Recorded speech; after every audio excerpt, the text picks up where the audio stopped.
గాయత్రి భాయ్. ఆహా, అక్క సూర్యాబాయ్ వెయిటింగ్ అక్క అక్కడ. ఆల్రెడీ వచ్చారా? వచ్చేసారు అక్కడ వెయిటింగ్. ఆహా.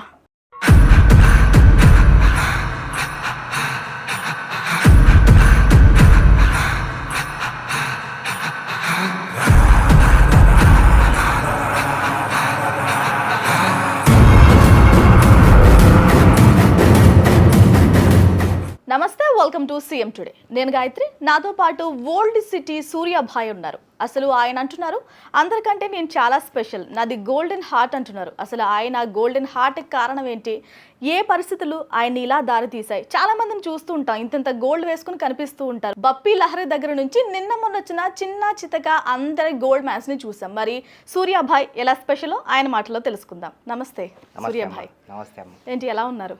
సూపర్. 6 పువ్వులు 3 కాయలు అంటుంటారు, మీరేంటి 6 చైన్లు 3 బ్రేస్లెట్లునా? మీరు ఎలా అనుకుంటే అలా.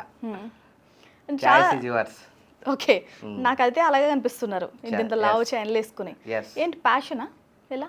లేదమ్మా, ప్యాషన్ ఏం లేదు. అన్ని ఇంటర్వ్యూస్లో చెప్పినట్టే ఇక మీకు కూడా ఏదో కొన్ని సందర్భాల వల్ల అనుకోని పరిస్థితిలో వేసుకోవాల్సి వచ్చింది తప్ప నాకేం షోక్ కాదు, ప్యాషన్ కాదు. ఓకే, అనుకోని పరిస్థితులు అంటే మా మమ్మీ బతుకున్నప్పుడు చెప్పేది, ఎందుకు ఇంత కొంచెం కొంచెం డబ్బులు ఉన్నాయి, అన్నీ ఉన్నాయి, ఎందుకు ఇంత చిన్న చిన్న వేసుకుంటావు, పెద్ద వేసుకోవచ్చు కదా, ఉన్నది ఎందుకు, ఉన్నది ఒక్కనివే కదా అని చెప్పి. మా మమ్మీ బతుకున్నప్పుడు ఎట్లా నేను చేయలేకపోయినా సరే, మా మమ్మీ విష్ ప్రకారం చనిపోయిన తర్వాత అన్నా చూద్దాం ఒకసారి అని చెప్పి ట్రయల్ చేశా అంతే. ఓకే, అంటే అమ్మ కోరిక ఇది అంతే. ఓకే, నా కొడుకు ఇంత బంగారం వేసుకుని తిరగాలనేది అమ్మ కోరిక. ఉన్నప్పుడే చేయాలి ఏదైనా. ఇప్పుడు ఏజ్ అయినా సరే, డబ్బులైనా సరే, వెళ్ళి అయిపోయిన తర్వాత ఏం చేయలేం. ఓకే, ఏజ్ని ఉన్నప్పుడే అనుభవించాలా, ఉన్నప్పుడే అన్ని షోక్ చేయాలా, డబ్బులు ఉన్నప్పుడే మానవతా దృక్పథంతో 10 మందికి హెల్ప్ చేయాలా, మనకున్న షోక్లు మనం చేసుకోవాలా. మనం సంపాదించింది మనం తినేవాళ్ళమే గొప్పవాళ్ళం. మనం సంపాదించి కూడబెట్టి ఒక దగ్గర పెట్టి మనం పోయిన తర్వాత ఎవరికో ఇచ్చేవాడు వాడు గొప్పవాడు కాదు, వాడు తెలివి తక్కువడా? డెఫినెట్లీ. ఓకే, అయితే సంపాదించిన సొమ్ము అక్కడి నుంచి తీసుకొచ్చి వాడిని ముంచి వీడిని ముంచి వాడు కూడబెట్టి వాడు తినకుండా చచ్చిపోతాడు. అది ఎవరో పాలవుతుంది, గంగ పాలవుతుంది. అందుకు మనం కూడబెట్టిన సొమ్ము ఏదైనా సరే మనం కొంచెం ఉంచుకొని, మన స్థాయి పరంగా మనం ఉంచుకొని 10 మందికి సాయం చేసే తత్వంలో ఉంటే అండ్ వాడు స్వర్గస్థుడవుతాడు. అంటే వాడు గొప్ప వ్యక్తి నా దృష్టిలో. అంటే ఒకరికి సాయం చేయాలంటే మన దగ్గర కూడా సఫిషియెంట్గా ఉండాలి. మరి సూర్యాభాయ్ దగ్గర ఎంత ఉంది ఆస్తి? డెఫినెట్లీ ఆస్తి ఎంత ఉన్నది అనేది నేను కాదు, తెలివైనవాడైనా తెలివి తక్కువడైనా నా దగ్గర ఇంత ఉంది అని చెప్పుకోడేవాడు. మనం తిరిగే ఆ హోదాని బట్టి, మనం ఉన్నదాన్ని డూప్లికేట్ హోదా కూడా కావచ్చు, మనం ఉన్నదాన్ని బట్టి. సరే, మీరు అన్నట్టు డూప్లికేట్ హోదా అయితే ఇల్లులు డూప్లికేట్ ఉండాలా, మనం తిరిగే కార్లు డూప్లికేట్ ఉండాలా, అండ్ వానికి ఎప్పుడు ఒక భయం ఉంటుంది ఇది డూప్ కదా అని చెప్పి. ఓకే, అండ్ మనల్ని చూసి వాళ్ళు డిసైడ్ చేసేసుకుంటారు ఎలా తిరుగుతున్నాం, ఎలా ఉన్నాం, మన లగ్జరీనెస్ ఎలా ఉంది, దాన్ని బట్టి వాళ్ళు డిసైడ్ అయిపోవాలా. ఇప్పుడు ఎంత అబద్ధాన్ని ఎన్ని రోజులు దాచినా ఏదో ఒక రోజు బయటపడుతుంది. అది ఏదైనా బయటపడక తప్పదు. అందుకు వానికి ఒక భయం ఉంటుంది. నిజాయితీగా ఉన్నాడు, 10 మందిలో ఉన్నాడు, జనాల్లో ఉన్నాడు, పరువు కోసం బతికేటాడు, డూపు వేషం వేసుకోవాల్సిన అవసరం లేదని నేనైతే అంటా. మరి ఓకే, రైట్. మీ ఒంటి మీద ఉందంతా బంగారమేనా అంటే ఇది చాలా ఇంటర్వ్యూస్లో ఫేస్ చేసిన క్వశ్చనే. 92 హాల్ మార్క్స్ ఉంటాయి కదా మనకి, ప్యూర్ గోల్డ్ ఇలా. సో ప్యూర్ గోల్డేనా మొత్తం? డెఫినెట్లీ 100%. ఓకే, చెక్ చేసుకోవచ్చు కూడా అంటే ఓకే, షూర్ చేసుకోవచ్చు. మొత్తం ఎంత విలువ ఉండొచ్చు? 1 kg అమ్మా. Okay, 1 kg. అంటే చూస్తుంటేనే చాలా ఇబ్బందిగా కనిపిస్తున్నారు నాకు, నెక్ అంతా టైట్గా పట్టేసి. కానీ ఇంటర్వ్యూస్కి వెళ్తూ ఉంటారు, బయట తిరుగుతూ ఉంటారు, ఎలా హ్యాండిల్ చేస్తున్నారు? ఎందుకు హ్యాండిల్ చేయను, ఎందుకు బయట ఎందుకు తిరగకూడదు? నేనన్నా అడవుల్లో తిరుగుతున్నానా, సమాజంలో 10 మంది తిరిగే చోటు తిరుగుతున్నా. పోనీ నేనన్నా 10 మందికి చెడు వేసా అని చెప్పి ట్యాగ్ లేజేమన్నా ఉందా? ఎవరికన్నా చెడు వేసానా? ప్రతి ఒక్కరికి నేను మంచిగా చేసా. నాకు దుష్మన్లు ఎందుకు ఉంటారు? సరే Okay. ఉన్నారే అనుకో, రాని వచ్చిర్రే అనుకో, చూద్దాం, అన్నిటికీ సిద్ధంగా ఉన్నా నేను. ఓకే. అది అందరికీ తెలుసు. ఈరోజు ఓల్డ్ సిటీ ఓల్డ్ సిటీని మెన్షన్ చేసి నా పేరు జనాలు ఇచ్చారంటే ఇందాకటి నుంచి మంచి పైన సాయం ఉన్నాడు. అంటున్నారు సూర్యాభాయ్. అంటే మీరు వినండి, ఏం మంచి వినండి, చేశారు? వినండి, వినండి, వినండి. పైన భగవంతుడు రాసి పెట్టి ఉంటాడు. ఓకే. ఆయన రాసి సరే మీకు పెట్టేదే రాసి మీద పెట్టాడు. నమ్మకం. ఓకే. సూర్యాభాయ్ ఏం మంచి పని చేశాడు? మీరు ఏం చేశారు అనుకుంటే అది నన్ను మర్డర్స్ చూస్తే- చేశాడు అనుకుంటాను నేను. ఆ? మర్డర్స్ చేశాడు అనుకుంటాను, కబ్జా చేశాడు అనుకుంటాను. హ్మ్. హ్మ్. ఇంకా ఇవి చేశాడా సూర్యాభాయ్? ఇంకా మీ మాటలో చెప్పండి, తెలుసుకోవాలనుకుంటున్నాను నేను. ఒక విషయం తెలుసా అండి, హ్మ్. ఇప్పుడు మనం దారిలో వెళ్తుంటే ఎన్నో కుక్కలు మురుగుతూ ఉంటాయి. హ్మ్. మంచి అనేవాళ్ళు కొంతమంది, చెడు అనేవాళ్ళు కొంతమంది, హ్మ్. ఇరికించాలని కొంతమంది, విమర్శలతో బ్లేమ్ చేద్దామని కొంతమంది. మీకు ఒక విషయం చెప్పనా? వినండి, వినండి, లేదు, ఇది కూడా ఇక్కడే వినండి, ఇవ్వాలి. వినండి, ఎందుకంటే వినండి, కేవలం వినండి. ఏనుగుని చూసి వినండి. మాత్రమే కుక్కలు అరవు. పిచ్చివాడిని చూసినా లేదంటే విచిత్ర వేషధారణ కలిగినా కూడా కుక్కలు అరుస్తాయి. లేదు లేదు లేదు. హ్మ్. అండ్ నేను విచిత్ర వేషధారణలో నేనేం కనిపించట్లేదు. నేను మిమ్మల్ని అనట్లేదు, జనరల్. అలా అనే ప్రతి ఒక్కరికి మనం సమాధానం చెప్పాల్సిన అవసరం లేదు. ఒక వ్యక్తి జర్నలిస్ట్ అయినా అండ్ ఆర్టిస్ట్ అయినా ఎవరైనా సరే పదే పదే అదే క్వశ్చన్స్ అడుగుతున్నారంటే వాళ్ళకి ప్రతిదానికి మనం అన్నింటికీ స్పందించి సమాధానం చెప్పాల్సిన అవసరం లేదు. మనకు నచ్చిన వాటికి మాత్రమే, మనల్ని మెచ్చిన వాటికి మాత్రమే మనం సమాధానం చెప్పాలి. ఓకే. అందుకు బ్లా బ్లా ఆజీవి స్టైల్. వేసుకోండి మీరు. ఓకే. వాడెవడు? మీకు తెలీదా? ఎవడు? ఆజీవి తెలీదా? ఎవడాడు? నీకు ఆజీవి తెలీదా? వాడెవడు అని సూర్యాభాయ్. అడుగుతున్నాను మిమ్మల్ని. ఓకే. ఆర్జీవి అంటే ఎవడు? ఆయన డైరెక్టర్. ఓకే, ఎందుకు తెలుసుకోవాలి నేను? ఓకే. నా ఇంట్లో వ్యక్తా? నా ఇంట్లో సభ్యుడా? ఓకే. ఒక పూట నాకు అన్నం పెట్టాడా? ఓకే. సరే, మీకు ఆజీవి తెలియదు కానీ మంచి ఫ్రెండ్ అనే విన్నాను నేను. సరే అండి, మీరు వినుంటారు, నేను చెప్పుంటాను. ఏదో మదర్ తెరీసా గారు తెలియదా అని అడిగినట్టు అడుగుతున్నారండి. ఓకే. డాక్టర్ అంబేద్కర్ గారు మీకు తెలుసా అని అడుగుతున్నారు. అలా కేసీఆర్ గారు తెలుసు. ఇలా ఓకే. సమాజం ఆజీవిదా స్థాయి కాదు. సమాజం కోసం మంచి తెలిసే వ్యక్తుల గురించి తెలుసుకోవాలి, మాట్లాడుకోవాలి, దాని గురించి రివైండ్ చేసుకోవాలి. సమాజంలో ఆ వ్యక్తిని పట్టుకొని మీకు తెలుసా అని మీరు నన్ను అడగడం ఏంది? ఓకే. నన్ను అడగడం ఏంది మీరు? అందుకే I don't know. మిమ్మల్ని అడిగే స్థాయి లేదా ఆజీవికి? I don't know him. That's fine. మీకు ఆజీవి తెలియదు అంటే ఓకే, కానీ ఆయన స్థాయి గురించి మీరు ఎలా మాట్లాడతారు అసలు? అసలు ఆయన ఒక ఫేమస్ డైరెక్టర్. ఎవరన్నా కానివ్వండి, మీరు అడిగారు, I don't know him. Okay. ఆయన్ని కించపరచాల్సిన అవసరం లేదు కదా. నీకు ఎంతో మంది ఐపీఎస్ ఆఫీసర్స్ కి ఆయన ఇన్స్పిరేషన్. కించపరచం లేదు.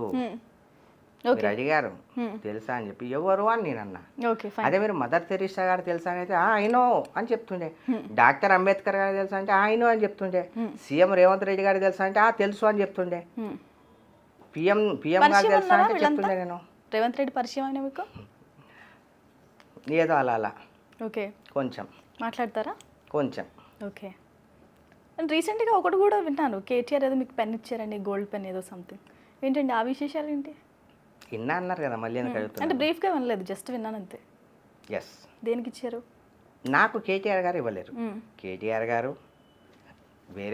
గారు పెన్ను వేరే వాళ్ళ దగ్గర ఉంటే నాకు కానే కావాలి ఆ పెన్ అని చెప్పి వాళ్ళని ఫోర్స్ చేసి ఓకే. నేను వాళ్ళ దగ్గర నుంచి తీసుకున్నా. ఓకే. ఫోర్స్ చేసి తీసుకున్నా తప్ప నా కేటీఆర్ గారు నాకు పెన్ ఇవ్వలేదు. ఓకే. పెన్ విషయంలోనే ఇలా చేస్తాడా సూర్యాభాయ్, లేదంటే ల్యాండ్ విషయంలో కూడా ఇలాగే చేస్తాడా? బలవంతంగా భయపెట్టి తీసుకుంటాడా? బలహీనుని బలవంతుడు బెదిరించుకుంటూ పోతుంటే మా బలహీనుడు కూడా డిపార్ట్మెంట్ దగ్గరకో ఇంకెవరి దగ్గరకో అలానే నా దగ్గరకో ఓకే. వస్తుంటారు. తప్పేముంది దాంట్లో? బలహీనుని వెనక బలవంతునిలాగా నిలవడం తప్ప ఓకే. గుంజుకున్నట్టు అది ఓకే. మీకు అలా అనిపిస్తుందా? నా ఫీలింగ్స్ ఎందుకండి మీకు? మరి మీరు సూపర్ హీరోనా వాళ్ళందరికీ ఏంటి? మీరు అడుగుతున్నారు కదా, వాళ్ళందరికీ కాదు, నేను ఎవరైతే నా దగ్గరికి వస్తారో వాళ్ళకి మాత్రమే. నా సూపర్ హీరో సూర్య. ఓకే. మీ ఒరిజినల్ పేరేంటి? సురేష్ రాజ్. సురేష్ రాజ్. ఫ్యాన్స్ కోసం మీరు ఏమైనా చేస్తారా? అదే మిమ్మల్ని అభిమానించే వాళ్ళ కోసం. మంచి మాత్రమే. మంచి అంటే ఏదైనా దానం ఇలాంటివా? వాడేదో ఒక ఇష్యూ చేసుకొచ్చి ప్రాబ్లం క్రియేట్ చేసుకొచ్చి అన్న ప్రాబ్లం అయిపోయి నాకు హెల్ప్ చేయంటే నా ఇంట్లో వాళ్ళని కూడా క్షమించాను నేను. ఓకే. వాడు నీతిగా నిజాయితీగా ఒక దారిలో వెళ్తున్నప్పుడు అది ఎవరికైనా నచ్చక వాడిని ఏదైనా ప్రాబ్లం చేస్తే అప్పుడు నేను కంపల్సరీ నేను ఇన్వాల్వ్ అవుతా. నీతి కోసం, మంచితనం కోసం, నిజాయితీ కోసం మాత్రమే ఈ సూర్య నిలబడతాడు, ఉంటాడు. నా పేరెంట్స్ నన్ను అలానే పెంచారు. అండ్ తిక్క తిక్క సమాధానాలకి నేను ఎక్కువ రెస్పాండ్ అవ్వను. అర్థమవుతుందా? మంచి కోసమే నేను ఏదన్నా చేస్తా. మంచి అంటే ఎలా డిఫైన్ చేస్తారు మీరు? మంచి అంటే ఒక వ్యక్తి చాలా ఆకలిగా ఉంది. ఇప్పుడున్న సమాజంలో ఎవరికి అంత టైం లేదా, లేదంటే ఉండి చేయాలని అనిపించదా, లేకపోతే వాళ్ళు ఆ స్థితిలో లేక ఆ విలువ తెలియదా నాకైతే తెలియదు. కానీ నాకు కష్టం విలువ తెలుసు. ఎందుకంటే నా తల్లిదండ్రి కష్టాన్ని చూసుకుంటూ నేను పెరిగా. మంచి గురించి తెలుసు. వాళ్ళు చూసి నేర్చుకున్నాను నేను. వాళ్ళు మంచి చేస్తుంటే, వాళ్ళు సోషల్ వర్క్ చేస్తుంటే, ఓకే, 10 మందికి అన్నదానాలు, 10 మందికి వాళ్ళతో అయినది. అంతెందుకు వాళ్ళ దగ్గర లేకపోయినా సరే పక్కన వాళ్ళ దగ్గర నుంచి వీళ్ళు హామీగా ఉండి డబ్బులు తీసుకొచ్చి వేరే వాళ్ళకి ఇచ్చి, వాళ్ళు ఇవ్వకపోతే నా పేరెంట్స్ ఇంట్రెస్ట్ ఎంతో పే చేసి ఒకప్పుడు నేను చిన్నగా ఉన్నప్పుడు ఇవన్నీ చూసుకుంటూ నేను పెరిగా. అంటే నా పేరెంట్స్ అంత గొప్పని నేను కాకపోవచ్చు, సరే వాళ్ళలో కొంచెమైనా వాళ్ళంతా కాకపోయినా కొంచెమైనా చేయాలి, ఏదన్నా సోషల్ వర్క్ చేయాలి. ఒక 10 రూపాయలు వస్తున్నాయి కదా, 10 రూపాయల్లో సరే రూపాయి 2 రూపాయలు అనాథలు ఎంతో రోడ్డు మీద ఉంటారు. వాళ్ళకి హ్యాండిక్యాప్డ్ వాళ్ళు ఉంటారు. వాళ్ళు ఎక్కడ వెళ్ళలేరు. ఓకే, వాళ్ళు ఒక ప్లేస్ ఫిక్స్ చేసుకున్నారంటే అక్కడ వేరే ప్లేస్కి వెళ్ళలేరు. అలాంటి వాళ్ళకి తీసుకెళ్ళి ఇవ్వడంలో మజా ఉంటుంది చూడండి. ఎస్, చాలా నాకు ఆ రోజు అనిపిస్తుంది, చాలా హ్యాపీగా అనిపిస్తుంది నిజంగా. నాకెందుకో గాయత్రి గారు అంటే ఎవరో నమ్మాలి, ఎవరినో నమ్మించాలని నేను చెప్పట్లేదు. ఒక 10 మందికైనా సరే అలా నా చేతి నుంచి అండ్ నేను బయట హోటల్స్లో అక్కడ ఇక్కడ కొని తీసుకెళ్ళాను నేను. ఓకే, మా ఇంట్లో వండి రోడ్డు మీద, ఇప్పుడు నీలఫర్ హాస్పిటల్ ఉంది, అక్కడ ఎవరో అంటే అన్నం ఎక్కడైతే దొరుకుతుందో అక్కడ పంచడం గొప్ప కాదండి. ఎక్కడైతే దొరకదో అండ్ ఆకలికి కూడా వాళ్ళు తప్పించిపోతుంటారు కొంతమంది, వాళ్ళకి దొరకదు. అలాంటి ప్లేస్కి వెళ్ళి వాళ్ళని వెతుక్కుంటూ వెళ్ళి ఇవ్వడంలో చాలా హ్యాపీనెస్ ఉంటుంది. ఒక 10 మంది కన్నా నా చేయితో అది ఇవ్వండి నాకెందుకో నిద్ర పట్టదండి. మీరు డైలీ ఇస్తుంటారా? 100%. ఓకే, అండ్ రేషన్ కూడా అంటే కొన్ని ఫ్యామిలీస్ని అంటే వాళ్ళు ఇంకేం చేయలేరు, ఓకే, వేరే ఆప్షన్ లేదు. అలాంటి కుటుంబాలను కొన్నింటిని ఎంచుకున్నా నేను. ఓకే, ఎంచుకొని ప్రతి నెల వాళ్ళ ఇంటికి అంటే ఒకరోజు అటు ఇటు లేట్ అయినా వాళ్ళ ఇంటికి రేషన్, కొంచెం మెడిసిన్ అండ్ భరోసా, ధైర్యం ఇచ్చి వస్తుంటా. ఏంటి ఎలాంటి మాటలు చెప్తారు మీరు? అండ్ భరోసా అంటే ఎలాంటి మాటలు చెప్తా అండి, ఇప్పుడు బాధలో ఉన్న వాళ్ళకి సంతోషపెట్టడం, కోల్పోయిన వాళ్ళకి నేనున్నా అని చెప్పడం. అందరం వెళ్ళిపోవాల్సిన వాళ్ళమే ఏదో ఒక రోజు. ప్రతి ఒక్కరం భూమి మీదకి మనం అగ్రిమెంట్ చేసుకొని రాలే, ఇన్ని సంవత్సరాలు బతకాలని. 4 రోజుల కోసం భూమి మీదకి వచ్చాం. ఆ 4 రోజుల్లో ఎవరిని బాధ పెట్టకుండా, ఎవరిని ఇబ్బంది పెట్టకుండా, ఒకరిది దోచుకోకుండా, ఎవరిని డిస్టర్బ్ చేయకుండా వెళ్ళిపోవాలా. అండ్ ఇంకో విషయం ఏంటంటే వచ్చేటప్పుడు నూలు పోగు లేకుండా తల్లి గర్భం నుంచి మనం బయటకు వస్తాం. పోయేటప్పుడు కూడా మనం అలానే వెళ్ళాలి, అలానే వెళ్తాం కూడా. మీరు కాశీకి వెళ్ళి చూడండి, వాళ్ళు ఎంతో చనిపోయిన వాళ్ళకు కూడా పూల దండలు వేసి బట్టలు వేసి అది చేస్తారు, కానీ అక్కడ యాక్సెప్ట్ చేయరు, అన్నీ ఎక్కడిదక్కడ పడేస్తారు. సరే, మీరు అన్నది వాస్తవం. వాస్తవం అందరికీ తెలిసిందే. బ్రీఫ్గా చెప్పండి. One second. అయితే చనిపోయిన తర్వాత పైకి వెళ్ళిన తర్వాత వెళ్ళిపోతుంటుందంట ఆత్మ. అప్పుడు దేవుడు వచ్చి ఆగరా అంట. ఏమైంది స్వామి, మీ చెంత కూర్చుంటే అంటున్నావు? నిన్ను వెళ్ళేటప్పుడు నేను ఎలా పంపించా, ఇలా పంపించా. వచ్చేటప్పుడు నువ్వు ఎలా ఇస్తున్నావు? వానికి అది చేసి వానికి అది ముంచి ఈ ఆస్తి నాది అది నాది ఇది నాది ఇవన్నీ నావి దీన్ని కబ్జా చేసి వచ్చినా వాళ్ళని ఇన్ని పెట్టుకొని వచ్చినావు పోయేటప్పుడు నేను అట్లనే పంపించినానా ఇవన్నీ తీర్చుకొని రాపో అని చెప్పి ఆత్మల కిందకే పంపించేస్తానంట. ఓకే. నేను విన్నా, పెద్దోళ్ళు ఎవరో చెప్తుంటే విన్నా. అవన్నింటినీ మనం చూడాలి. ఆ కుమ్మం మీద అక్కడ ఇక్కడ మనం చేసే మంచి అయినా చెడైనా కంపల్సరీ ప్రతి దానికి మనం శిక్ష అనుభవించి తీరాల్సిందే. ఓకే. డెఫినెట్లీ చెప్తున్నా. అందుకు నేను నన్ను అందరు ఇష్టపడాలని రూల్ ఏం లేదు, అందరూ పాజిటివ్గా కామెంట్లు పెట్టాలని రూల్ ఏం లేదు, అందరూ నన్ను ఏదో అనాలని రూల్ ఏం లేదు. నా సాటిస్ఫై కోసం నేనేందో నాకు తెలిస్తే చాలు, నా ఇంట్లో నా పేరెంట్స్కి తెలిస్తే చాలు, 10 మందికి నేనేందో తెలిస్తే చాలు. నన్ను ఇష్టపడే వాళ్ళకి, తెలియని వాళ్ళకి వాళ్ళ ఇష్టం, వాళ్ళు ఏదన్నా అనుకునివ్వండి, ఏదన్నా యాడ్ చేసుకునివ్వండి. మనం ఎందుకు స్పందించాలా? మనం అది కానప్పుడు మనం ఎందుకు స్పందించాలా గాయత్రి గారు? ఎవరో ఏదో అన్నారని చెప్పి మనం ఎందుకు రెచ్చిపోవాలా? తెలివైనోడు రెచ్చిపోడు. 1, తెలివైనోడు ఇతరుల గురించి ఎక్కువ ఆలోచించడు. 2, తెలివైనోడు వాడు కొట్టుకోడు. ఎవరేమన్నా చల్ లైట్, ఓకే లైట్ తీసుకుంటాడు. రైట్. నేను కూడా అంతే. రైట్. మీరు తెలివైన వాళ్ళేనా? 100% నేను తెలివైన ఉన్నాయి. సరే, ఇందాక మీరు ఒకటి అన్నారు, మనం ఎప్పుడు ఎలా వస్తామో భూమి మీదకి అలాగే వెళ్ళిపోతామని, ఏం తీసుకువెళ్ళాం. కానీ ఈ మధ్యలో ఇంత హంగు ఆర్భాటాలు ఎందుకు? నేను అందుకే చెప్పాను కదా, ఇంత డెకరేషన్స్ ఎందుకు? నేను ఇందాక మీకు అదే చెప్పాను. ఈ డెకరేషన్స్ కూడా ఉంటాయి. ఉండాలా? వినండి. ఉండాలా? ఉంటాయి. ఓకే. ఉండాలా? ఉండాలా ఉండకూడదా అది మనం డిసైడ్ చేసుకోవాలా.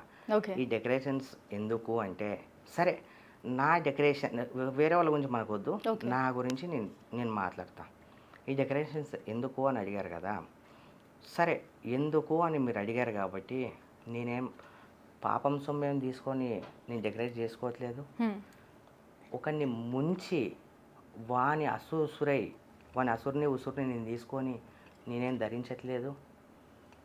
లేదంటే ఒకరిని బాధ పెట్టి ఒక అమ్మాయిని హింసించి వాళ్ళ దగ్గర నేను దోచుకొని వాళ్ళని రోడ్డు పాలు చేసి నేను నా బట్టలు కావచ్చు, నా బంగారం కావచ్చు, నేను తినే తిండి కావచ్చు, నేను అలా చేయట్లేదే. నాకు ఆ దేవునికి కూడా నేను సమాధానం చెప్పుకోవాలి. దేవుని దాకా దూరం పెట్టండి, ఇక్కడ ఉన్న వాళ్ళకే సమాధానం చెప్పుకోవాలి. నేను అవన్నీ చేయట్లేదు కదమ్మా. ఎందుకు అంగు ఆర్భాటాలు ఎందుకు అన్నారు కదా, ఏమయ్యేది ఉందమ్మా? ఇప్పుడు నాది నా కష్టం ఒకరిని ముంచకుండా, ఒకరిని నెత్తిమీ చేయబెట్టకుండా, ఒకరి విమర్శలకి లోను కాకుండా నా అంతటి నేను జర్నీ చేసుకుంటూ వెళ్ళిపోతున్నా. దీంట్లో తప్పేముందమ్మా? చెప్పండి. అది నేను తప్పు చేస్తే ఎందుకురా వాడిని ముంచి అది చేసినావు, అరే ఎందుకురా అక్కడ, అది అన్ని విమర్శలు ఎదుర్కోవాలి. నాది నేను చేస్తున్నా, నా తిండి నేను చేస్తున్నా. అండ్ ఆర్జీవి గారు తెలుసా అని అన్నారు మీరు ఇందాక. సరే ఎందుకు తెలుసుకోవాలి అని నేను అంటే, ఆ టాపిక్ అయిపోయింది సూర్యభాయ్. ఎందుకు తెలుసుకోవాలని నేను అంటే, ఎవరిని మీరు కించపరిచారు అన్నారు కదా, నేను ఏ వ్యక్తిని నేను కించపరచను. నేను ఎవరి గురించి నాకు అవసరం లేదు. నేను అయినంత వరకు నేను ఇది 10 మందికి నా గురించి సంజాయిషి అంటే, నా గురించి తప్పుగా అనుకునే వాళ్ళకి అనుకోనివ్వండి. నేను వాళ్ళకి సంజాయిషి చెప్పాల్సిన అవసరం లేదు. ఎవ్వరు కూడా ఎవరికి సంజాయిషి చెప్పాల్సిన అవసరం లేదు. అండ్ ఇంకోటి మెయిన్ థింగ్ ఏంటంటే, ఒకటి లైఫ్లో ఒకటి గుర్తుపెట్టుకోండి మిత్రులారా, అండ్ ఆల్ నా అన్న తమ్ములు అక్క చెల్లెలు ప్రతి ఒక్కరు కూడా నా వెనక వాళ్ళున్నారు, వీళ్ళున్నారు. నేను ఈ మర్డర్ చేస్తే వాళ్ళు చిడిపిస్తారు, వీళ్ళు చిడిపిస్తారు, నాకేందిలే ఫోన్ చేస్తే 100 మంది వస్తారు అనే ఆ ఆలోచనని వదిలేయండి. రేపు పొద్దున మీకు ఏది అయిన రోజు నీ ఇంట్లో మీ తల్లి తండ్రి తప్ప ఎవ్వరు కూడా రారు. ఈ ధైర్యం మీద బతకండి. నా తల్లిదండ్రులు ఉన్నారని చెప్పి, వేరే ఎవరో వెనకున్నారని చెప్పి బతకండి, ఎవ్వరు కూడా రాడు. రైట్. ఇది మీరు ఇచ్చే మెసేజా యూత్కి? మెసేజ్ టు బి ఫ్రాంక్, నేను చూస్తున్నాను కదా. నిన్ననే ఒక ఇన్సిడెంట్ జరిగింది. ఉన్నప్పుడు పాపం అందరికీ పెట్టాడు, మంచిగా అంతా చేశాడు, అది ఇది అయింది. ఏదో చిన్న ఇష్యూ వల్ల జైలుకు పోయిండు, ఎవరు కూడా వెళ్ళలే. వాళ్ళందరూ రావాలి కదా, అంతమంది నా ఇంకా అప్పుడు అనేటోడు ఫోన్ చేస్తే 100 మంది వస్తారు. నేను జైల్లో పోయినా గంటల్లో ఇడిపిస్తాను. ఏమైంది ఇక్కడ ప్రాబ్లం? ఎవరికి? నీ తల్లిదండ్రికి. నీ తల్లిదండ్రే కానీ నా దగ్గరకు వచ్చారు. రైట్. సూర్యభాయ్, నాదొక డౌట్. అంటే మిమ్మల్ని చూస్తుంటే చాలా కొంచెం మాసీగా, కొంచెం చెప్పాలంటే ఒక డాన్లా కనిపిస్తున్నారు. గట్టిగా చెప్పాలంటే రౌడీలాగా. కానీ మీరు మాట్లాడుతుంటే ఏదో వేదాంతం వల్లిస్తున్నట్టు అనిపిస్తుంది. ఆ, అంటే ఏమో మరి నా రూపం అంటే నాకు నటించడం రాదు, మిల్క్ బాయ్ లాగా సాఫ్ట్గా ఉండడం నాకు రాదు. నేను ఇలానే ఉన్నా, నేను ఇలానే ఉంటా. ఇక చూసే వాళ్ళకు నాతో మాట్లాడితే తప్ప తెలియదు నేను మంచోనో చెడ్డోనో. చూడగానే అమ్మో రౌడీలాగా ఉన్నాడని అనుకుంటారే కానీ నాతో మాట్లాడిన తర్వాత పక్కా క్లారిటీగా ఇంత మంచోడా అని చెప్పి వాళ్ళే డిసైడ్ అవుతారు. Okay, right. రీసెంట్గా పొంగల్ టైంలో కైట్ ఎగరేసారంట, బంగారం కైట్. అది బంగారం కైట్ కాదు గాయత్రి గారు, అది క్యాజువల్గా ఏదో ఫన్నీగా ఏదో మాట్లాడడం జరిగింది, అనడం జరిగింది. ఎవరో ఇప్పుడు పదనోళ్ళు ఎవరో దాన్ని పెద్ద వైరల్ చేసి ఏదో చేద్దాం అనుకున్నారు. బట్ ఏదైతే ఏముంది దేవుడు బ్లెస్సింగ్ తోని అది నాకు ఇంకా కొంచెం అయిపోయినా ఇచ్చింది తప్ప నాకు మైనస్ ఏం అవ్వలేదు అది. అండ్ ఎవరైతే అలా టార్గెట్ చేశారో అండ్ కెమెరా పరంగా థ్యాంక్ యూ వెరీ మచ్ అన్న. ఎవరో అక్కడ ఇక్కడ నన్ను కొంచెం గుర్తుపట్టిన వాళ్ళు కూడా కొంచెం ఇంకా వాళ్ళ మైండ్లో కూడా ఆహా అయితనా అని చెప్పి చాలా గౌరవపూర్వకంగా వాళ్ళకు కూడా ధన్యవాదాలు చెప్తున్నాను. ఇంకా నెక్స్ట్ టైం అలాంటివి చేసేటప్పుడు పక్కా ప్లాన్తో చేయండి అండ్ జెన్యున్ ఉండాలి. అది ఇది ప్లాన్తో చేసింది కాదా? ఏది కైట్ చేశారు కానీ చిన్నగా ఆలోచించి చేశారు. ఓకే, పెద్ద పిట్టను కొట్టాలంటే ఇంకా పెద్దగా ఉండాలి ఆలోచించే విధానం. ఎవరుంటారు మీకు శత్రువులు? మంచి చేసే వాళ్ళకి శత్రువులు ఉంటారు. శత్రువులు అంటే నేను ఎవరితో ఏం మాట్లాడి పెట్టుకుంది ఏం లేదండి. అయితే ఇప్పుడు గాయత్రి గారు ఉన్నారు అండ్ ఆల్ ఓవర్ ఇండియాలో ఇప్పుడు నెంబర్ 1 గాయత్రి గారు అనుకుందాం. అసూయ ఈమెనైనా ఎట్లా ఈమెను డౌన్ చేయాలా, ఓకే, ఇంత అందంగా ఉంది ఈమె, ఏదో ఒకటి చేయాలి ఈమెను, ఈ అందాన్ని దెబ్బతీయాలంటే ఏదో ఒకటి చేయాలని చెప్పి ఆలోచిస్తారు. ఇప్పుడు నిజంగా చెప్తున్నానండి, అలా ప్రతి ఒక్కరికి ఉంటుంది. ఇప్పుడు మీకు అందం ఉంది దాన్ని పొగుడతారు. ఇప్పుడు నేనున్నా రౌడీలా ఉన్నా అలా అనుకుంటారు ఎలా డ్యామేజ్ చేయాలా అని. కానీ దానివల్ల ఏం ఫరక్ పడదు. ఒక్కటే ఏదైనా మన మంచిగా అవుతుంది అనుకోండి అంతే. మంచి అయినా చెడైనా ఓకే, రాసి పెట్టినప్పుడు జరుగుతుంది అంతే. ఎవడు చాపినా అది ఆగదు. అండ్ అస్సలు భయపడాల్సిన అవసరం లేదు. ఏదైతే అది కానీ మనం అన్నిటినీ ఫేస్ చేయడానికి రెడీ ఉండాలంట. నేనైతే ఏదన్నా జరగని లైఫ్లో ఫేస్ చేయడానికి రెడీ ఉండాలి. అండ్ ఈ మధ్య కాలంలో చిన్న చిన్న వాటికి ఊరేసుకొని చచ్చిపోవడం, ఎవరో ఏదో బ్లేమ్ చేశారని చెప్పి అమ్మ బ్లేమ్ చేసిన వాళ్ళు ఒక పూట మీకు అన్నమన్న పెడతారా తల్లి? పెట్టరు. ఇంకా దారుణం ఏంటో తెలుసా? ఉప్పు ఎక్కువైందని భార్యను తిట్టినప్పుడు ఇంకా దారుణం. దారుణం అసలు. దీనికి అమ్మ మీకు నచ్చితే మీరు ఉండండి, నచ్చకపోతే మీ లైఫ్ మీరు బతకండి. మీరు చనిపోవాల్సిన అవసరం లేదు. బతికి సాధించాలా. బతికి అవతలని ఎలా అంటే ఇలాంటి వాళ్ళ నేను వదులుకున్నా అని చెప్పి వాళ్ళలో వాళ్ళు కుంగిపోయి చనిపోయేలాగా చేయాలి తప్ప మనం అలాంటి డిసిషన్స్ తీసుకోకూడదు. మనం పిరికోలం కాదమ్మా. భూమి మీద దేవుడు మనకి సృష్టించి జన్మనిచ్చి ఈ స్థాయికి తెచ్చాడంటే మనం ఏదో చేయాలా. కానీ మనం ఏం చేస్తున్నాం, చిన్న చిన్న వాటికి ఊరేసుకొని ఇవన్నీ వేసుకుంటూ చచ్చిపోతాం. బతికి సాధించాలా అని చెప్తాను ప్రతి ఒక్కరికి. రైట్. అంటే ఈ విషయం గురించి మాట్లాడుతున్నప్పుడు మీ లైఫ్లో ఏమైనా బ్యాడ్ సిచ్యువేషన్ ఏమైనా ఫేస్ చేశారు? అంటే భయపడ్డం కానీ, అరే ఎందుకురా ఇంతమంది నన్ను ఇలా మాట్లాడుతున్నారు అని అనుకోవడం కానీ ఏమైనా జరిగిందా? అమ్మ నా లైఫ్లో చాలా జరిగాయి తల్లి. నా చిన్న ఏజ్ అయినా కూడా 30+ ఉన్నా సరే 30+ ఏజ్కి 80 ఏజ్లో చూడాల్సినవన్నీ చూసేసా. ప్రతి ఒక్కటి నేను చూసేసా. నా గురించి ఎవరో బ్యాడ్గా అంటున్నారని నేను ఎప్పుడు బాధపడినమ్మా. దాని గురించి చింతించాను. బ్యాడ్ అనేటోళ్ళు ఇప్పుడైతే ఓకే సూర్యాబాయ్ స్ట్రాంగ్, కానీ స్టార్టింగ్లో ఎప్పుడు కూడా అమ్మ నేను దానికి స్పందించను. ఎక్కువ స్పందించను. ఒకటే ఫస్ట్ అనుకుంటా ఓకే వాడు మాట్లాడా మాట్లాడలే, కానీ వాడు మాట్లాడింది అది నేను కాదు కదా, నేను కాదు. ఇప్పుడు వాడు నా క్యారెక్టర్ గురించి అలా అన్నాడు, కానీ ఆ క్యారెక్టర్ నాది అది కాదని నాకు తెలుసు. ఎందుకు నేను స్పందించాలా? స్పందిస్తే నేను బాధపడ్డట్టే. అదొకటి. భయం చాలా వేసింది. మా మమ్మీ అంటే చనిపోతుందని తెలుసు, డబ్బులన్నీ ఖర్చు అయిపోతున్నాయని తెలుసు, డాక్టర్ డబ్బులు పెట్టిన రోజులు బతుకుతుంది మీ అమ్మ. ఓకే, పెడితే బతుకుతుంది, లేకపోతే చనిపోతుంది. చనిపోతుందని తెలిసా నా తల్లి కోసం మీరు హోల్సేట్లో ఎవరినైనా కూడా చెప్తారు. అన్నీ చాలా స్టేజ్కి అలా అంతా అప్పుడు భయం వేసింది. నా లైఫ్లో చాలా సంఘటనలు జరిగినాయి, చాలా చాలా అన్నిటినీ ఇక అలవాటు అయిపోయింది, అంతే అలవాటు అయిపోయింది. నెక్స్ట్ సూర్యాబాయ్ స్టెప్ 2 అంటే ఒక కొంచెం పాపులారిటీ రాగానే సినిమాలో లేదంటే Sorry, పాలిటిక్స్ sorry, రకరకాలు sorry. జరుగుతూ ఉంటాయి. సారీ, మ్మ్.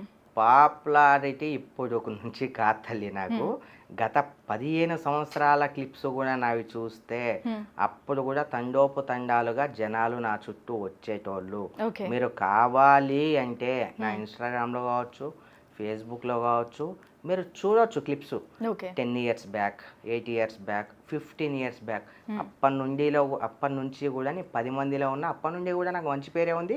సరే పోన్లే. నాది ఇప్పుడు అంటే వస్తారు. అప్పటికంటే కొంచెం పెరిగింది పేరు, సరేనా? ఇప్పుడు నెక్స్ట్ స్టెప్ ఎటు? ఫౌండేషన్ రన్ చేస్తున్నా. మ్మ్.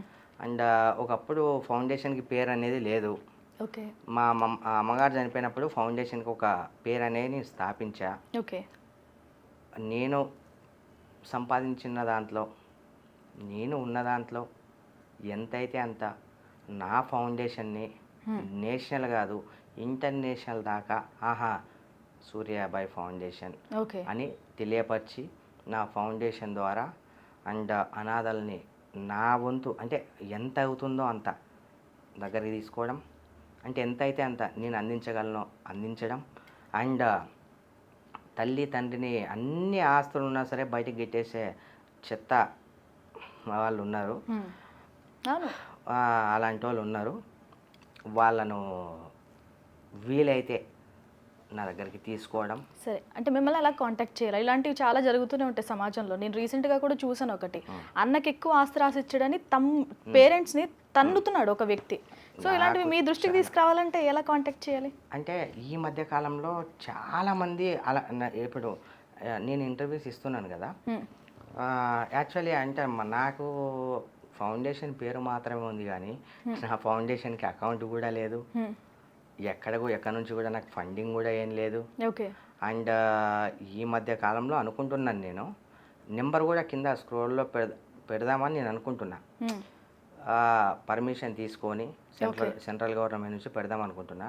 పెట్టినా కూడా అదా ఎన్నో రాంగ్ కాల్స్ అది చెప్తున్నాను కదా. అలా ఎవరన్నా సరే ఒకవేళ నిజంగానే నిజాయితీగా ఇష్టం ఉంటే అండ్ ప్రాబ్లం ఉంటే నేను ఛానల్ కింద నెంబర్ టెలికాస్ట్ అవుతుంది ఛానల్ వాళ్ళకి కాల్ చేస్తే వాళ్ళు నా నెంబర్ ఇస్తారు. అలా నన్ను సంప్రదించిన వాళ్ళు చాలామంది, lot of people. Yeah. And ఇంకొకటి, ఇందాక మీరు కూర్చున్నప్పుడు మీ బొట్టు ఇలా పడుతున్నట్టు తీసి పాకెట్లో వేసుకున్నారు. ఏంటి అంత భక్తా మీకు? భక్తని కాదమ్మా, ఇప్పుడు మన దేవుని దగ్గర నుంచి మనం దీన్ని తీసుకున్నాం కింద పడిపోతుంది అంటే దేవుని ఇప్పుడు తల్లిని గౌరవించాలా, తండ్రిని గౌరవించాలా, మన గురువును గౌరవించాలా, దేవుని గౌరవించాలా. మనం గౌరవించే వ్యక్తులు కావచ్చు, వాళ్ళకి సంబంధించిన ఐటమ్స్ ఏదైనా కావచ్చు, ఒక బొట్టు కావచ్చు, 10 మంది అంటే వాళ్ళకు కూడా తెలియదు వాళ్ళు తొక్కుతున్నట్టు. నాకు కనిపించింది కింద పడుతుందని చెప్పి కనిపించింది కాబట్టి తీసుకొని, అంటే మనకు తెలిసి జరిగేది మనం చేయాలి. తెలిసిన దాన్ని మనం నెగ్లెక్ట్ చేయొద్దు అంటే నేను రైట్ సెంటిమెంట్. ఇప్పుడు తెలియకుండా చేస్తే తప్పు కాదు, తెలిసి కూడా చేస్తే తప్పు. ఎందుకు కింద ఎవరైనా తొక్కాలా అన్నట్టు నేను జోబులో వేసుకున్నా. సో అంటే ఇప్పుడు కుంభమేళా జరుగుతుంది, మీరు అబ్జర్వ్ చేస్తున్నారా? ఎలా ఆ జరిగిన తీరు గురించి ఏం మాట్లాడతారు? అసలు కుంభమేళా అనే దానికన్నా అదొక ఎగ్జిబిషన్ అంటే బాగుంటుందేమో అని అనిపిస్తుంది. కుంభమేళా 150 సంవత్సరాలకు ఒకసారి 144 సంవత్సరాలకు ఒకసారి జరగాలి. భక్తిపూరితమైన కుంభమేళలో ఆ ప్యాషను అది అడ్డదిడ్డంగా చూపించడము చేయడము, ఒక భక్తి ప్రదేశంలో అదంతా చిల్లరగా వేసేస్తారండి. భక్తి కనిపించలేదా మీకు ఎక్కడ? చాలా తక్కువ. ఓకే. అది ఏదో వెళ్ళాలి, ఏదో పబ్లిసిటీ అంటే ఏదో షో కోసం ఏదో ఒకటి చేయాలనేది తప్ప నాకు నిజమైన భక్తి నాకు కనిపించలే. అంటే ఇంతకు ముందు కుంభమేళా ఉన్నప్పుడు జరిగినప్పుడు ఆ వీడియోస్ కొన్ని చూసా, అప్పటికి ఇప్పటికి చాలా మార్పు ఉంది. ఓకే. చూశాను నేను, ఎందుకంటే అప్పుడు నేను పుట్టలేను కాబట్టి వీడియోలే చూడాలి కదా. చాలా చాలా మార్పు ఉంది. నాకు మంచిగా అనిపించలే. అంటే ఇప్పుడు అందరికీ పబ్లిసిటీ పిచ్చి పట్టుకుంది కదా. పబ్లిసిటీ పిచ్చి పట్టుకుంది. అండ్ భక్తితో వెళ్తే హ్యాపీ, సంతోషం, చాలా హ్యాపీ. ఎలానో అసభ్యకరంగా వీడియోస్ పెట్టడము, దాన్ని ఎలానో ఎడిటింగ్ చేసి పెట్టడము, ఓకే. ఇష్టం వచ్చినట్టు పెట్టడము నేను చూశాక ఇన్స్టాగ్రామ్లో. నాకు అది నచ్చలే. ఓకే. నా ఒపీనియన్ అందరికీ నచ్చాలని రూల్ ఏం లేదు. నాకు అనిపించింది నేను చెప్పా. ఓకే. నాకు నచ్చలే. అది కుంభమేళ లాగా నాకు అనిపించలే. భక్తితో వెళ్ళే ఎవరైతే మహర్షులు, అఘోరీలు అండ్ దేవుని భక్తిలో వాళ్ళ వరకు ఓకే.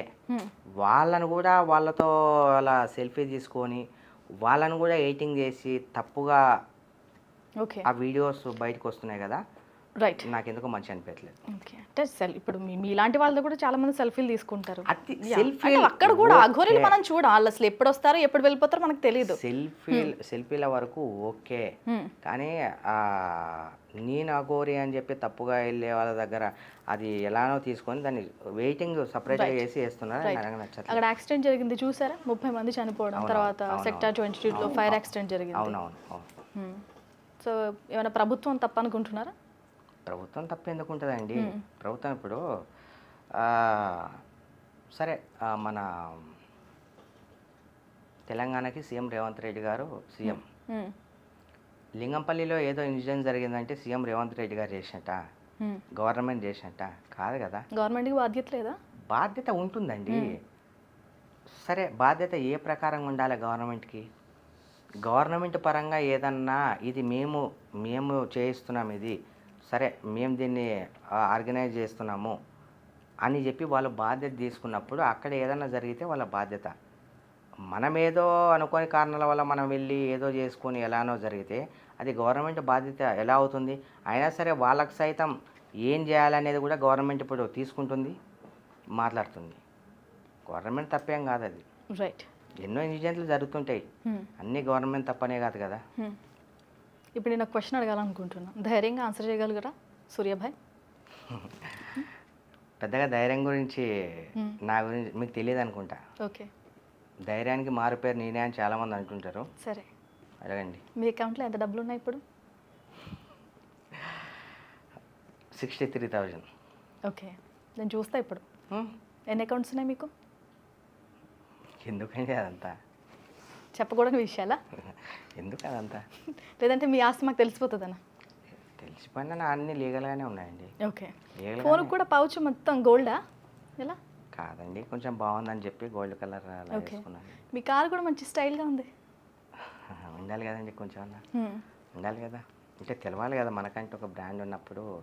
అంటే ఎక్కడికి వెళ్ళినా కూడా సూర్యన్న కార్ అని చెప్పి గుర్తుపడతారు. అంటే మనకంటే ఒక ఏదన్నా మంచి కానీ చెడుకు కానీ ఏదికైనా చెప్పుకోవడానికి ఏదో ఒకటి ఉండాలి కదండి. ఓకే, అలా. రైట్. ఫైనల్గా సూర్యాభాయ్ ఏం చెప్తారు? వీలైతే 10 మందికి మంచి చేయండి, కానీ తల్లిదండ్రిని మంచి చూసుకోండి. చెడు ఎవరికి చేయకండి, చెడుగా ఎవరు ప్రవర్తించకండి. 4 రోజుల కోసం వచ్చినాం, ఇబ్బంది పెట్టకుండా వెళ్ళిపోదాం. మర్డర్లు, మానభంగాలు అండ్ అసూయ, ద్వేషం, వాళ్ళని ఇచ్చేద్దాం అది చేద్దాం, వాళ్ళలాగా మనం ఇలా అవుదాం అలా అవుదాం అన్నీ మర్చిపోండి. ఎవరు రారు మనకు మనమే తోడు, మనకు మనమే ధైర్యము. చిన్న చిన్న ఇన్సిడెంట్లకి మీరు అలా రియాక్ట్ అయిపోయి డిప్రెషన్లోకి వెళ్ళిపోయి ఊరేసుకొని చనిపోవడాలు ఇవన్నీ చాలా తప్పు. మనం బతికి సాధిద్దాం, బతికి గెలుద్దాం. ఓటమిని గెలుపుగా మార్చుకొని అవతలోళ్ళు తప్పించిపోయేలాగా అమ్మ ఇతన్న నేను వదులుకుంది, అమ్మ ఈమెన అనే దాకా మనం తీసుకురావాలి. అప్పుడే మనం గెలిచినట్టు. దేవుడు మళ్ళీ పుట్టేది ఒకటేసారి. మనం పుట్టినప్పుడే మనం ఏదైనా చేయాలా, తినాలనిపించింది తినేయడమే, చేయాలనిపించింది చేసేయడమే. అంటే మంచే, చెడు కాదు. ఇలా బతకాలి ధైర్యంగా. Be strong. అండ్ ఒకరిని విమర్శించేది మానుకోండి, మీకు 100% మీకు మంచి జరుగుతుంది. ఒకరి గురించి చెడుగా చెప్పడం మానుకోండి. ఒకవేళ మీకు ఏదైనా తెలిసి తెలియనట్టు నాకు అనవసరం కదా అని చెప్పి వదిలేయండి ఆ విషయాన్ని. మీరు దాన్ని రుద్ది కామెంట్ల రూపంలో అంటే అలా చేయడం వల్ల ఏమవుతుంది తెలుసా? మీరు తప్పు చేసిన వాళ్ళే అవుతుంది. ఇంకో విషయం, మీరు ఒక వేలు మీకు చూపిస్తే 100% ఆ వేలు మర్చిపోయేలోపే మీకు 10,000 మీ వైపు చూపించేలాగా దేవుడు చేస్తాడు. ఇది మాత్రం 100%. వద్దు, ఒకరి గురించి మీకు అనవసరం. నీ లైఫ్ ఏంది, నువ్వేంది, నీ ఫ్యామిలీ ఏంది, ఇంతవరకే ఆలోచించు. నీ సంతోషాన్ని నువ్వు కోల్పోకు. 100 కోట్లు ఇచ్చినా సంతోషం మాత్రం రాదు. 100 కోట్లు ఉన్న వ్యక్తికి కూడా సంతోషాలు ఉండవు. మనం ఇదొక్కటి నీట్గా పెట్టుకుంటే నువ్వు అనుకున్న అమ్మాయి నీ దగ్గరకు వస్తుంది, నేను నమ్మిన వాళ్ళు నీ దగ్గరకు వస్తారు, నీకు లేని ఆపర్చునిటీ కూడా నీ దగ్గరకు వస్తుంది. ఇది నీట్గా ఉంటే. ఇది నీట్గా లేకపోతే శూన్యం. రైట్, మంచి మోటివేషనల్ స్పీకర్ కూడా ఉన్నాడే మీలో. Right, thank you so much అండి సూర్యభాయ్. Thank you. రైట్, ఇది వాళ్ళ స్పెషల్ ఇంటర్వ్యూ. నమస్తే.